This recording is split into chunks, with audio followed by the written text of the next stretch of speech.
יש לכם מאמרים איכותיים וסרטונים מושקעים באתר שלכם?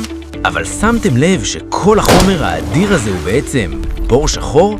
תוכן יקר ערך שנקבר באחיון ענק שאף אחד לא באמת יכול למצוא בו משהו?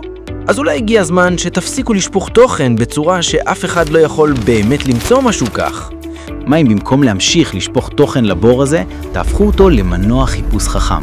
תתחילו להנגיש את התוכן שלכם עם בינה מלאכותית. תראו איזה גאוני. באתר הזה ישנם כמעט 2,000 מאמרים כבדים.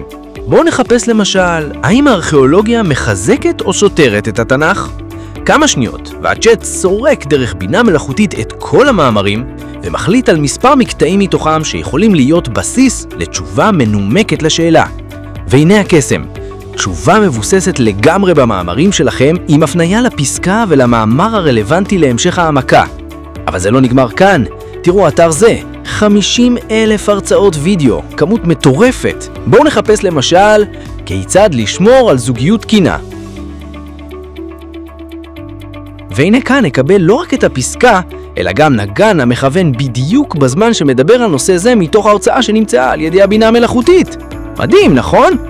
ברוך השם, אחרי שנוצרת זוגיות טובה וכבוד והערכה ואמון וכולי, מה אני יכול לעשות? אז מה אתם מחכים? צרו קשר להדגמה אישית, בלי מחויבות.